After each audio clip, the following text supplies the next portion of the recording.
Mayong aga mga kauturan, yari naman kita karon sa aton nga bag-o nga pagtuon. Kung sa diin, yari naman ang inyong alagad kay Kristo, Charles Andre Alames mga kauturan, magalaygay naman o kag maghahatag sa inyo sang maayong pinulungan halin sa Ginoo. Mga kauturan ang aton pagatun-an naman is diri makita sa Genesis 3, bersikulo 9 mga kauturan. Ang akon pamangkot before kita magsugod, ang akon pamangkot sa inyo. Do you ever feel doom? Na-feel nyo ba lang mga kauturan nga napuno na kamo isang problema? Or do you ever feel lost because of sin? May ara sang duwa ka tawo sa una nga panahon kung sa diin nakasala sila sa Ginoo. Apang mga kauturan gusto ipakita sang Ginoo sa ila nga gusto gid pag-upod sa gihapon sa ila, even sila nakasala mga kauturan. In Genesis chapter 3 verse 9, silang dire sa Ilonggo nga version mga kauturan, pero gintawag sang Ginoo, Ginoong Dios ang lalaki diin ka. Mga kauturan, this where are you question, I just want to tell you that this question, it is not just a simple question, but a missionological question. Hindi buot silingon mga kauturan nga nagpangita diri ang Ginoo sa ila. It is not because God knows where is their location at. It is not because God doesn't know where they are. But mga kauturan, God wants to mission with them. He has a mission mga kauturan kung sa diin gusto niya ma-recognize ni Adang kag ni iba ang ilang mga sala. Gusto niya mga kauturan nga sila mismo ang magpalapit kay Kristo. Kag ano pa gusto niya ipakita mga kauturan? Na even sa point na nakasala si Adang kag si iba, gusto niya sa gihapon mangin kaupod sila mga kauturan. Ano bala ang gusto ihambal sa aton sa sining nga bersikulo? Sometimes sa aton kabuhi, kung mag-agi ang problema, mag-anggi ang mga bugat nga mga panahon mga kauturan, mas nagapalagyo kita sa Ginoo. No?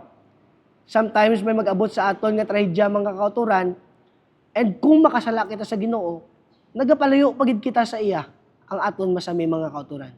Apang ang bersikulo naghambal sa aton nga si Kristo, ang aton Dios mga kauturan, gusto sa gihapon magkaupod sa aton even nakasala kita sa iya.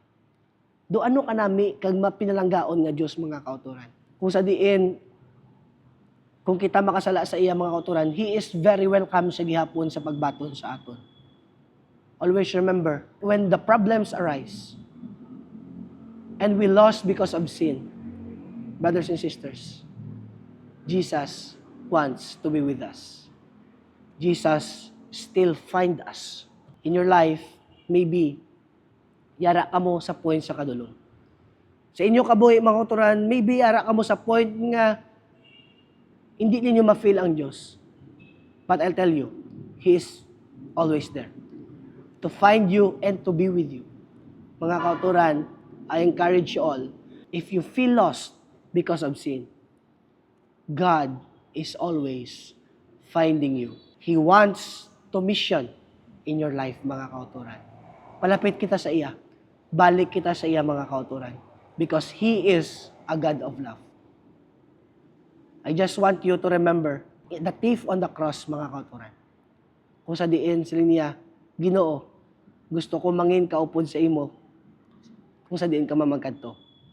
And you know what Jesus answered? Now, subong, pagadalong kita sa paraiso kung sa diin ako magkakadto. Mga kauturan, hindi naghambal sa aton nga magpakasala lang kita kung si Kristo magabaton sa aton. No, mga kauturan. We are once sinners and we are saved by grace. When Christ died in the cross, mga kauturan, we are all saved. Mga kauturan, gusto niya nga magpakamatay sa cross, bangod gusto niya sa gihapon mangin kaupod sa aton mga kauturan. Sa liwat, if you feel lost because of sin, there is always Jesus na maggusto magkaupod sa imo mga kauturan. If yara ka sa kadulom, if napuno ang imo kabuhi isang trahedya, God still wants to be with you. He is still finding you. The question is, ikaw bala sa imo kaugalingon? Gusto mo bala magpalapit sa iya?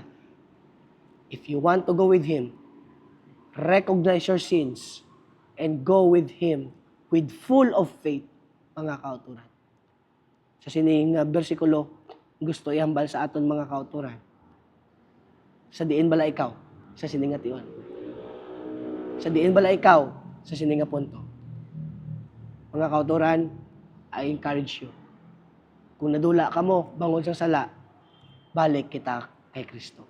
Once again, good morning and God bless sa inyong tanan.